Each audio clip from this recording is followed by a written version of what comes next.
এই মেশিনটার মাধ্যমে 350 থেকে 400 মণ পেঁয়াজ সংরক্ষণ করা যায়। এটা হলো পেঁয়াজ সংরক্ষণের একটা আধুনিক একটা ডিভাইস বা যান্ত্রিক ডিভাইস বলতে পারি। এই ডিভাইসের সাহায্যে একটা বাতাসে প্রবাহ সৃষ্টি করা হয়। তো বলা হয়েছে যে পেঁয়াজের একটা এসি, যার কারণে পেঁয়াজ দীর্ঘদিন সংরক্ষণ থাকবে এবং পেঁয়াজের পচন ধরবে না।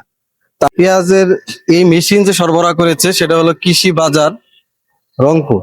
এখানে আমাদের ওই কৃষি বাজারের প্রতিনিধি আছে, আমরা তার কাছে জানতে চাবো যে আসলে এই পেঁয়াজ সংরক্ষণের এই মেশিনের ব্যবহার কিভাবে করা হবে কৃষক পর্যায়ে, সেটা একটু বলবেন। ধন্যবাদ স্যারকে। আসসালামু আলাইকুম, আমি জাহিদ মারজান, অপারেশন ম্যানেজার কৃষি বাজার রংপুর।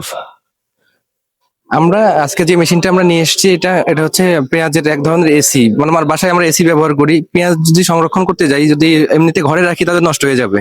আর পেঁয়াজে যদি বাতাস ফ্লো করে এবং পেঁয়াজটা হচ্ছে আর্দ্রতা যদি ঠিক রাখতে পারে তাহলে পেঁয়াজ ভালো থাকবে। এই মেশিনটার কাজ হচ্ছে পেঁয়াজকে ভালো রাখা, দীর্ঘদিন ধরে মিনিমাম 6 মাস পর্যন্ত ভালো রাখা। ইভেন এই মেশিনটার মাধ্যমে 350 থেকে 400 মণ পেঁয়াজ সংরক্ষণ করা যায়, যেটা আমাদের প্রান্তিক পর্যায়ে একটা কৃষকের জন্য অনেকটা ভালো একটা দিক। আরেকটা বিষয় হচ্ছে এই মেশিনটা কিভাবে ব্যবহার করবে সেটা জানা দরকার আমার প্রত্যেকটা কৃষক ভাইকে। সেটা হচ্ছে এই মেশিনটা ঘরের মাঝখানে সেট করবে, কিন্তু ঘরটা কতটুকু হবে এটা জানার দরকার।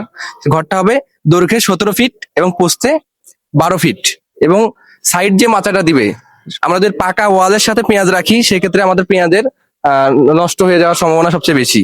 সেই ক্ষেত্রে আমরা সাইড মাচা বাঁশ দিয়ে দিব 5 ফিট উচ্চতার।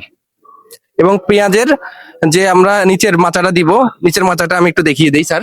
সেটা হচ্ছে আমাদের নিচের যে স্ট্যান্ডটা আছে, এই স্ট্যান্ড থেকে 1 ফিট উপরে মাচাটা হবে, এবং ঘরের মাঝখানে এটা গোল করে কেটে নিয়ে ওটা মেশিনটা নিচে বসানো হবে।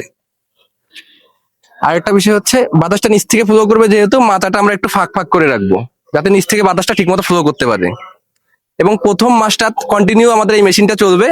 আর দ্বিতীয় মাসে 2 ঘন্টা পর পর আপনার ইচ্ছা করে টাইমার সেট করতে পারেন। আর যদি না পারেন সেটা হচ্ছে সেক্ষেত্রে আপনি 2 ঘন্টা পর অন করবেন, আবার 2 ঘন্টা বন্ধ রেখে আবার 2 ঘন্টা পর অন করবেন।